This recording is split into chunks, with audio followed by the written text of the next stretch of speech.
Here with this week's hottest stories in the investment world, this is Zach's Friday Finish Line. Hello and welcome to the Zach's Friday Finish Line. I am Brian McQueeney, a content writer here at Zach's, along with one of our editors, Maddy Johnson. Hello, today is Friday, December 15th, and we're here to recap this week's biggest stories from the investment and financial world. But this week, we should actually be saying the biggest story, not plural, because we will be deviating from our traditional structure just a bit to talk about a major deal that just went down. Yeah, that's right, Maddie. After weeks of speculation and rumors, Disney's deal to buy some of 21st Century Fox's most valuable assets was made official on Thursday. Disney is shelling out $52.4 billion in stock to complete the deal, and including the debt that Disney is taking on, the deal is worth about $66.1 billion, so it is quite the big one.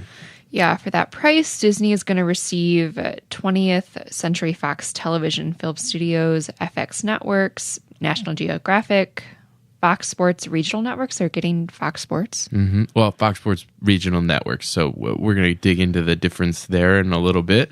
Interesting. But okay. the regional networks are the Fox Sports Chicago, Fox Sports Detroit, that cover the local teams associated with the series. They're also getting Fox Networks Group International, Star India, Sky, which is big over in Europe, and Fox's 30% stake in Hulu, which now gives it a controlling stake in the streaming company. Yeah, so notably left out of the deal are Fox News, little news media company. I don't know if you have heard of it. Fox Business, the main Fox broadcasting network, and 21st Century Fox's popular cable sports channels. So that's Fox Sports 1 and Fox Sports 2 and the Big Ten Network. Again, just to reiterate, there is a difference between those Fox Sports channels and the regional networks, which we'll dig into a little bit more.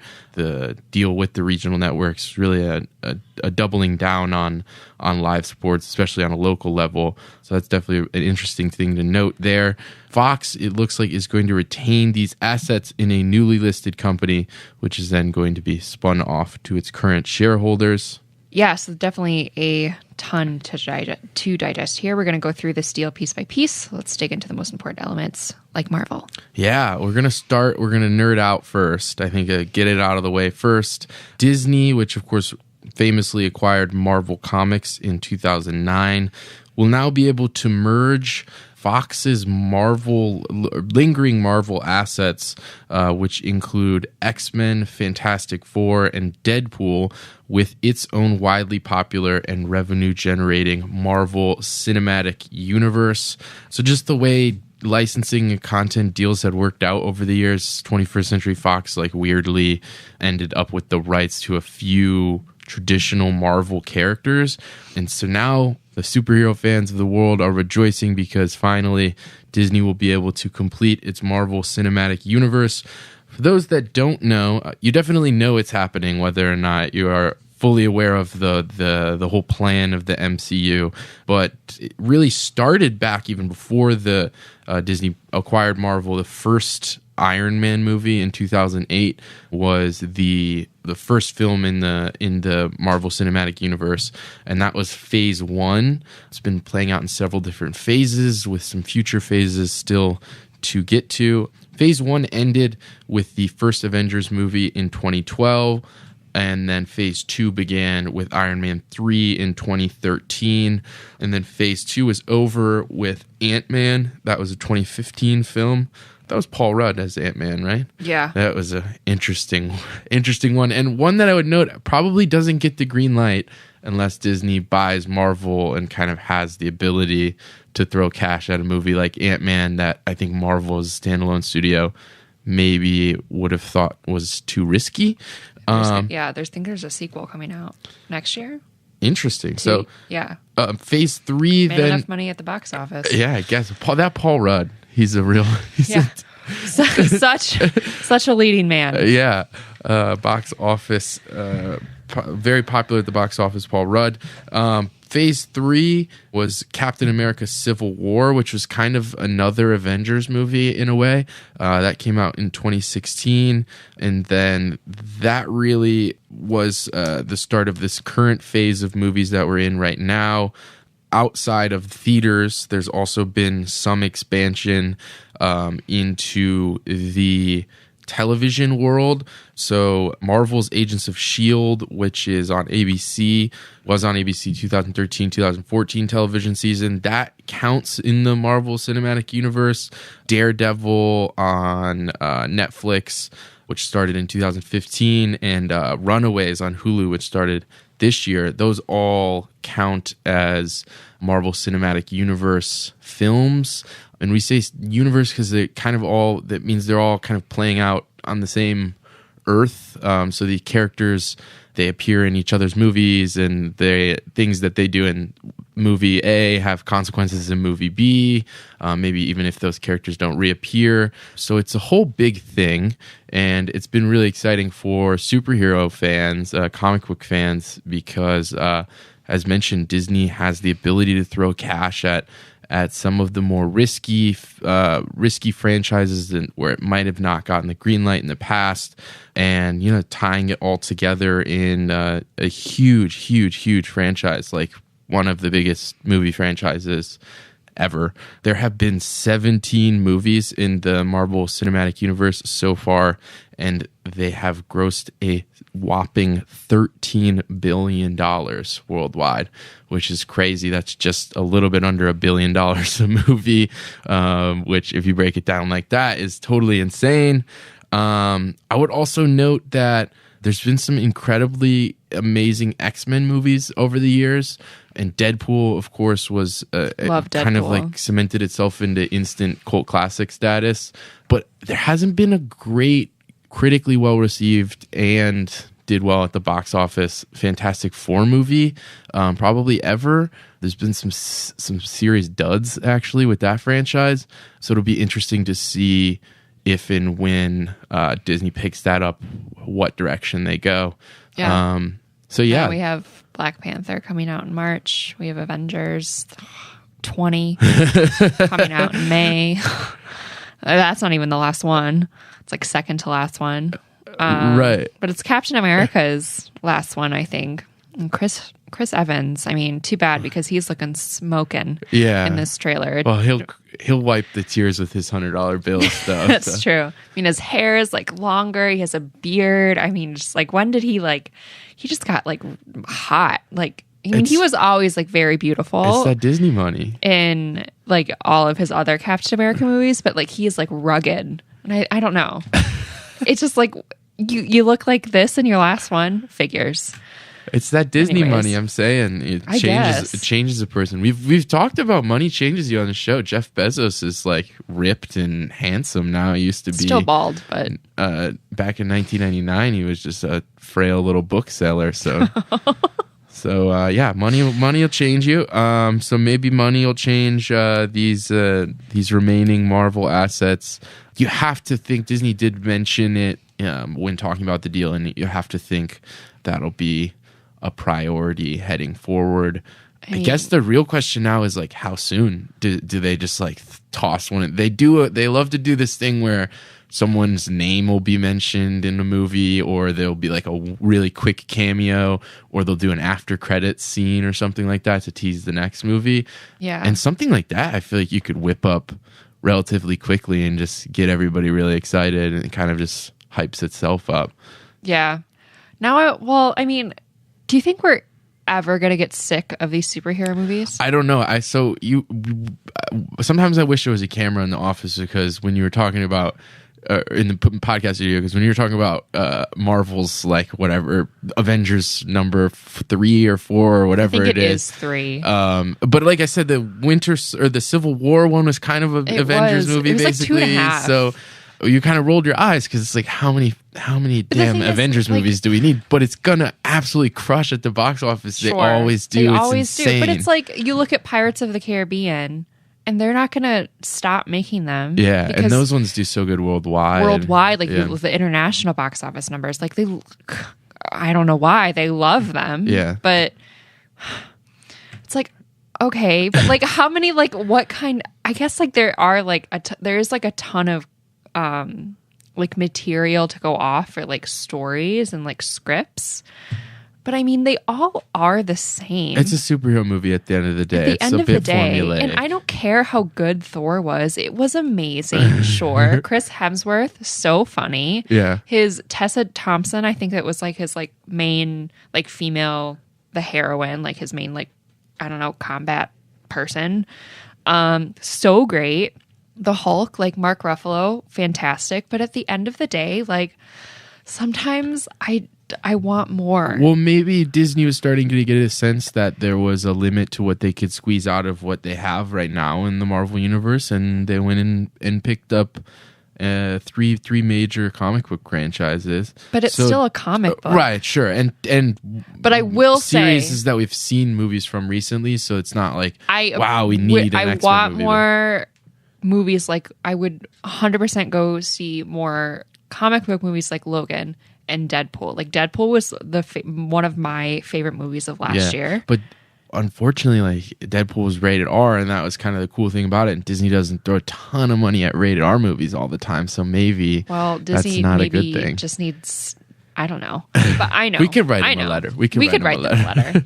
But like Logan, I mean, Logan great could movie. win an Objectively Oscar. good movie, yeah. So. It won't, but I mean, another movie like that has the potential to win an Oscar. So, some serious ramifications for the Marvel Cinematic Universe and therefore box offices worldwide over the next, decade, really, before we even have to start. Really, the next 100 years. Yes, it's never ending. Plus, so they have that's Star Wars. Good Lord. That is one part of this deal. Moving on to the next part of this deal, also going to have serious ramifications for the video streaming industry. Yes, streaming. Yes. So the deal also gives Disney greater leverage when it tries to roll out its over-the-top direct-to-consumer video streaming service in the next few years. Plus, Disney's going to have a controlling stake in Hulu, and this gives the company ownership of one of the hottest video streaming companies in the world. Are you a Hulu subscriber? I don't have I used to use it a lot when it was just free, and then you did the commercials and you watched like day-old TV shows. Yeah. But I have not subscribed to the new pay-to-play one that they just rolled out recently. So I'm a Hulu subscriber, and I pay like $8 a month still for day-old TV. I don't know if you can actually, I don't know if there's a free version anymore of Hulu. I don't think so. I'm not 100% sure. But it's like commercials, and I watch since I don't have cable, that's really how I watch all of my cable shows, which is This Is Us, amazing, Sterling K. Brown, sent from God. Which is kind of what makes it unique over the Netflix's and Amazon Prime. Right. Is that you get that day-old TV. Right. And that's The Handmaid's Tale. I mean, that is the platform, and that was the first streaming platform that won the Emmy for the best drama series. Yeah, describing it as one of the hottest video streaming companies in the world is very true, because I mean it's a saturated market for sure, but Hulu has the fans. Those shows are attracting a lot of diehard fans. It's becoming a real binge watching sensation. But they're also winning. They're going out and winning Emmys and stuff. So it's critically successful. And then it has their $40 a month live TV option, which I kind of might do one day. Yeah. Especially, competitive in the world of how much you pay for cable typically. Right. So a standalone streaming service that combines... So what Disney hopes to do is they hope to have a standalone streaming service that combines all of Disney's and Fox's movies and TV shows that stands a much better chance of attracting subscribers than an only Disney platform. Like, sure, I love Pixar and I love Aladdin and Beauty and the Beast, but I'm okay. Yeah, you already pay for it. Do you have Netflix too? I have Netflix, I have HBO, Hulu, and I have Starz. And right now because # Outlander. Well? I am a Prime member, which I'm pretty sure my credit card's going to get charged that $99 fee anytime. You save the $20 or whatever because you pay all at once instead of month by month. So that's a good deal. What? You just got to let that happen. They let you pay month by month now if you'd rather do that, but it's cheaper to get the whole year at once. Oh, I've been like a year for years now. Right, because that's how that was the only way you could do it originally. But now they let you go month by month. Fun fact, in case you want to change, but you save money. It's like save $20. Yeah, so that $99 charge is like gonna hit me soon. Anyways, but yes, I'm Prime Video, so like those 5. And so how many video streaming services could you possibly need is what we're getting to at this point, right? Yeah. So like a Disney only one, like I'm good. I don't want that. But now Disney and Fox. Yeah, probably not going to do that. They're hoping Probably not. They're hoping people don't have that opinion though. Probably. At least some folks. Because I'm still milking my parents' cable subscription. There you go. That's to what watch you gotta do. FX. That's what you got to do. Because I'm not going to pay $10 to do that. I mean, unless my parents are like, no, you can't use ours anymore. We're cutting the cord. We're cutting the cord too. Which is what it's getting to almost at this point, right? My parents have Charter Spectrum, which is like the only the only cable provider that they can get in where they live. Part of the problem. Which is part of the problem, right? They're not able to choose, right? Right. If they could, maybe they would switch to Comcast or RCN, but it's just Charter. Yeah. Which is, I don't know why they did that. I should look into that. The telecom industry kind of did it to itself. I guess. And it's been really a big, as you said, part of the problem in that, people were faced with this one cable option or no cable. And I'll just do Netflix and Hulu and make do. And that trend, which we've been talking about for years. But again, like you're still not, you can't completely disregard the cable companies because they're still your internet companies. And you still have to pay like a huge chunk of money a month to Comcast or RCN for your internet. And side note, big news on that this week, which we haven't even touched on. It would have been kind of a more depressing. Yeah, we didn't want to be upset on the episode. No. I guess not depressing, but like it would have been boring. Not boring, but like breaking it down, Yeah, we had. It's more fun to talk about the Marvel Cinematic Universe than telecom industry politics. How beautiful Chris Evans looks. Yeah, but side note: the FCC did controversially vote along party lines to overturn. But again, net neutrality. That whole, it'll take months for that to even take effect. Yeah, so it's not like tomorrow we're going to wake up and be like, oh my god, why is Netflix so slow? Yeah, the internet's different now. The internet is different. Not how it works. No, it'll take months, but one day, years probably. Yeah, years, because then people will probably sue and lawsuits, all of that. Slow burning process, definitely. Anyways, back to Disney and its streaming services. So we know that Disney is planning to launch an ESPN service next year with a full Disney service coming in, Disney/Fox service coming in 2019. We also know that the company recently acquired BAM Tech to help build out the technology for the service. And Disney is planning to remove its content from Netflix and other competitors in the run-up to its own service launching, which is not new news. So I guess brace yourself if you're like, really want to watch all my Pixar movies on Netflix. Can't anymore. Figure it out. Figure it out. Maybe get them on Amazon. Yeah. Or just make the switch over to this new Disney service once it comes out, I guess. But we're not, advocating for the Disney service by any means. Sure. We're just... Yeah, it's now you're faced with it's going to be a legitimate question. And then you think about it will almost definitely turn into we have exclusive shows on this service as well. I don't see any reason why they wouldn't join that trend. Right. Will it be available on Roku? How much is it going to cost? Will it be available only on Apple TV? Those are other two questions that I don't think they've answered either. Yeah, I don't think we know a price point either. Yeah. I would like to know what it's going to be called. Yeah. Just, that doesn't really matter at all, but like Disney Now or something like that. Yeah. Like the HBO already has now. Yeah.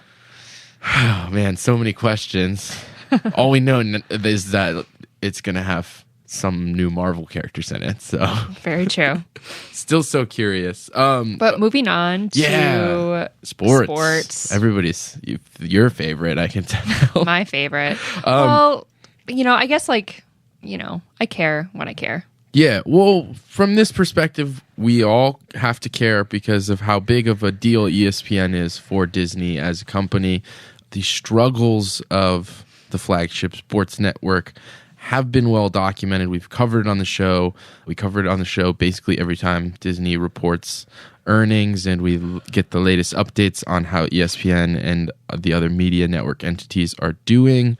I think that with the struggles, there's plenty of reasons to criticize ESPN for, like I said, plenty of reasons. A failure to effectively adapt to changing trends in the sports world, a reliance on a small amount of talent, but large overhead costs, kind of a failure to connect with younger audiences, lots of different things. ESPN has been forced to cut hundreds of jobs this year, top on-air talent as well as kind of newsroom people. For all of the failures and bad decision-making that ESPN has had, we can also kind of just peg this on the cord-cutting shift as well. So if you cancel your cable network, your cable subscription, you're obviously not going to be watching ESPN anymore, which is kind of for the longest time been that for a lot of people, the reason to not cut the cord is you lose a lot of live sports. Still, I think you're really seeing Disney banking on the fact that live sports are always going to be an attraction. So we touched on some of this earlier, but as a part of the deal, Disney acquires Fox's ownership of the UK-based Sky TV and Sky Sports. Sky Sports is basically the equivalent of ESPN, but in the UK. And so this part of the acquisition gives Disney ESPN the rights to the English Premier League in the UK. So that's one of the most watched and valuable soccer leagues in the world. Disney also gets Star India, and so now it really has a massive TV presence in one of the world's fastest growing and already largest economies. And then within Star India, you get Star Sports, which is 10 different channels and holds the right to the upcoming Olympics, as well as the massively popular Indian soccer and cricket leagues. So from that perspective, a massive investment in international sports. We, as Americans, probably not going to understand the full impact of the Indian Premier Cricket League on Disney's bottom line. But I can tell you right now, cricket and the Premier Cricket League, very, very popular in India and will be a big revenue generator for Disney. Bringing things back home to something maybe we do know a little bit more about, Fox's 22 regional sports networks in the United States are now going over to Disney. And that is what we were talking about at the intro of the show. A little bit different than Fox Sports 1, Fox Sports 2, but the Fox Sports Chicago or Fox Sports Detroit or Fox Sports New York, the local regional channels that cover sports in the area. So they have deals with the NBA, MLB, NHL, and MLS, as well as several college conferences. So they cover live sports and highlights from the teams that are playing in the cities that are near you. And interestingly enough, we have seen these regional sports networks emerge as kind of the lifeline in the live sports media industry. These remain really, really popular with viewers, even as the kind of national networks like ESPN have struggled. Based on a 2016 Nielsen survey, sports fans ranked RSN, so the regional sports networks, ahead of all other cable channels, including ESPN and HBO, in terms of their importance. Which I think if you don't watch the regional sports networks a ton, seems like strange because it's just that channel you click past because it's playing the Division 5 high school football championship for your state and kind of is irrelevant. I have a question. Go ahead. Was this survey taken when Game of Thrones was on? I would assume so. 2016, yeah. But I mean, like when Game of Thrones was like airing. Oh, I'm not sure exactly what. Because I feel like that would time of the year, like maybe bump HBO up a little bit. I think just the issue. I mean, I'm kidding. Oh, I actually did not get the sarcasm. I was like, Game of Thrones is that big. I would like. I've been thinking about it now. Would I want my local Fox channel or HBO? I would want HBO over my local Fox channel, clearly.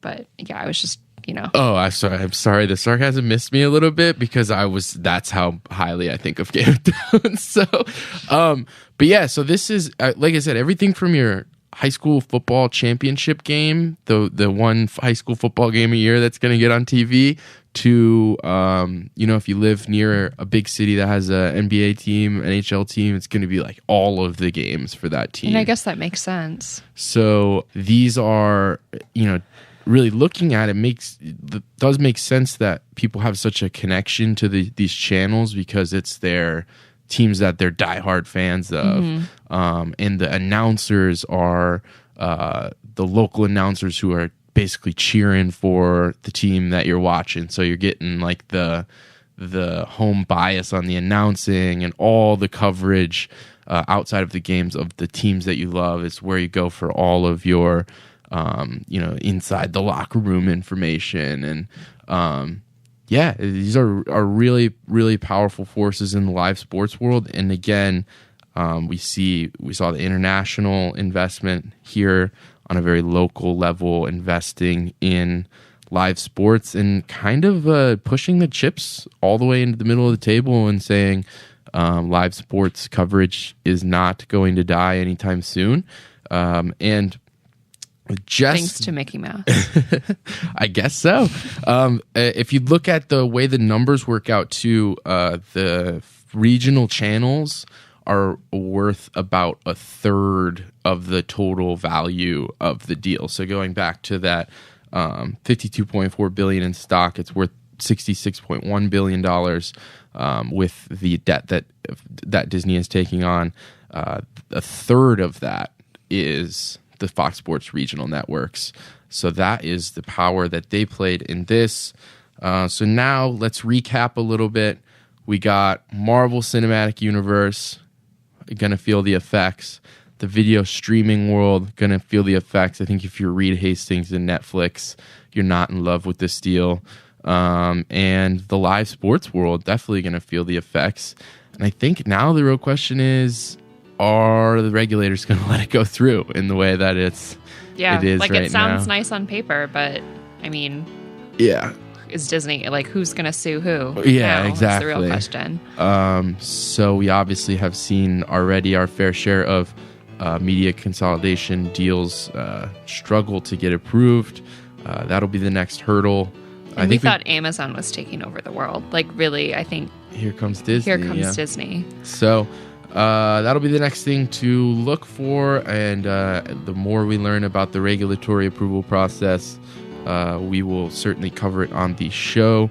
That just about does it for us this week. Feel free to shoot us an email at podcast@zax.com. Check out all of our other exclusive audio content at zax.com/podcasts. And remember to subscribe and leave us a rating on Apple Podcasts. Thanks again for joining us, and we will see you next time on the Zax Friday Finish Line.